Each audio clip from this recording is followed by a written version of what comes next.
Se fundit ne kemi parë vetëm një takim si këtë para 3 ditëve, nëse nuk gabojmë, apo, të zotit Kurti me zotin Hamza dhe zotin Abdi Gjiku, që është shumë pak. Shumë pak do të thotë kemi të bëjmë me mosbesim të madh ndërmjet subjekteve politike dhe kjo është një rrethanë vështirësuese, do të thotë është shumë vështirë që me këtë dozë mosbesimi të jetësohet konsenzus brenda 6 dite, 10 dite, 7 dite. Kjo është rrethanë shumë e vështirë, ndonse edhe në takim, pavarësisht që ishte i vetmi, i pari kisha për të u arrit diçka. Nëse lexohen deklarimet e zotit Kurti, Hamza dhe Abdi Gjiku, fitohet përshtypja që janë marrë vesh që ai kandidat presidencial tjetë jo partijak. Tani po përdorat të termi jo politik, po mendoj që është gabim, nuk mund tjetë jo politik e presidenti. Besoj që kanë arritur marrëveshje që kandidati i jashtëm për president ose presidente tjetë jo nga radhët e 3 partive, do të thotë në këtë rast 3 partive, pra tjetë jo partijak. Do të që tregon që komunikimi megjithatë diçka ka prodhu.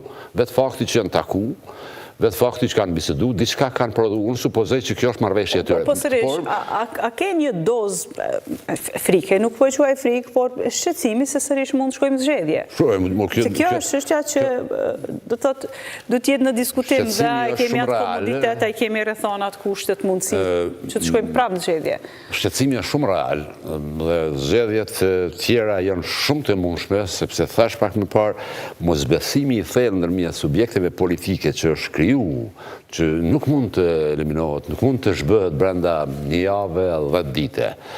Edhe personalisht besoj që kam prit, që pas takimit që e kanë pasur, që të vazhdojnë me takimin në base edhe të përditshme.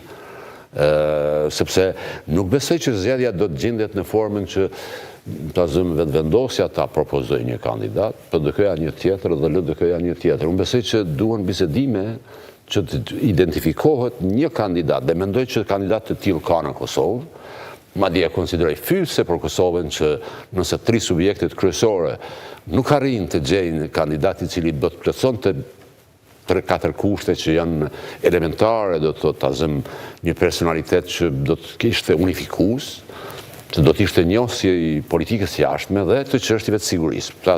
Mendoj që këto do ta bënin një kandidat të përshtatshëm dhe besoj që të tillë ka, druaj që ndoshta ai mosbesim për të cilën fola ende është i pranishëm ndërmjet subjekteve politike dhe ndoshta ka edhe kalkulime cilat vështirë kam t'i deshifroj. Nëse keni tashmë të identifikuar një kandidat të tillë, siç thotë Doti Koci, dhe a keni shkuar në takim me ndonjë propozim? Në takimin me Kurtin, a është propozuar ndokush që ju e shihni si figurë që do arrinte konsensusin dhe preferohet nga ju? Në fakt, ka disa çështje që duhet me usharu edhe kur dialogohet, po edhe kur bisedohet për emra konkret. Përpara se të flitet për emra, duhet folur për gjithë procesin. E tha edhe kolegu që për shumë kohë nuk ka pasur një dialog konstruktiv ose dialog të intenziv në mes partive politike dhe kjo pastaj kërkon një sqarim të procesit se si do të vim tek një emër. Tek fuqia... Sqarim të shumë hesapeve të pas zgjidhura më herët ose... Jo, po flas konkretisht vetëm për çështjen e presidentit. Kërkohet që procesi se si mund të vim tek një emër i përbashkët ku dakordohen disa parti politike. Dhe këtu ka 2-3 rrugë. Rruga e parë është ajo që mund të jetë konsensuale në mes të disa partive politike dhe këtë e definon edhe numri i votave. Partit që kanë numër të pamjaftueshëm nuk mund të jepin edhe të garantojnë që kandidati tyre sepse është numri. Mund të propozojnë, mund të hedhin ideja. Po, por pastaj ka një proces tjetër që duhet t'i fitosh votat edhe nga partitë e tjera për krahjen. Kështu që të kërkon një konsensus, pra kërkon që në një dialog të shkohet dhe ky emrat përpara se të vite emrat duhet të kesh caktuar disa prej kritereve në të cilat cilat Por kështu si shtoni ju, dakordohesh. do duhet një periudhë pak më e gjatë dhe takime si u pajtuat pak më të shpeshta, më intenzive, por tani kur jemi fare në fund nuk ka më kohë. Jo, procesi këtu po Të them stërhollo dialogu të i në atë pikë, pra jemi në një periudhë kur duhet vendosur shpejt e shpejt. Po, dhe këtu Ose ka çfarë edhe një zgjedhje? rrugë të tjetër që ka të bëjë me marrëveshje politike, ku nëse dy parti, për shembull, ka numrin e mjaftueshëm të votave, vinë në mënyrë më të përshpejtuar tek një emër të cilën e përkrahin të dy partit. Normalisht në numrat që janë është matematik pak e zorshme për të definuar, po kanë mbetur edhe disa ditë që duhet me u intensifiku dialogu dhe duhet të vihet deri aty. Por deri në këtë moment nuk ka emra konsensual të gjetur ose nuk ka një marrëveshje politike të definuar. Unë nuk e di se ndoshta ishte paka shumë leximi juaj, po deri tani nuk ka një marrëveshje.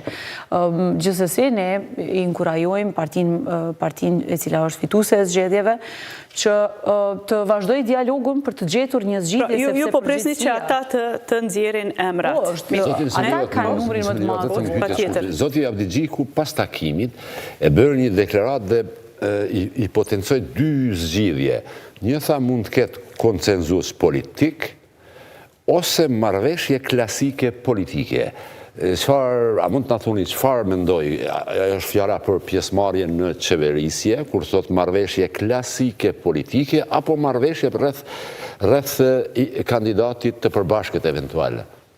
Po, tani koha është që po diskutohet për presidentin dhe duhet parë në prizmin që cilat janë rrugë zgjidhjet që arrihet tek një emër i përbashkët. Dhe kompromisi kërkon një bashkëpunim ndërpartijak të më shumë partive, se sa vetëm dy, e marrëveshja politike mund të jetë edhe një marrëveshje në mes të dy partive politike për ndarje të pushtetit, që mund të jetë presidentin këtë rast, apo ajo vije nga marrëveshja që definohet pastaj në mes të dy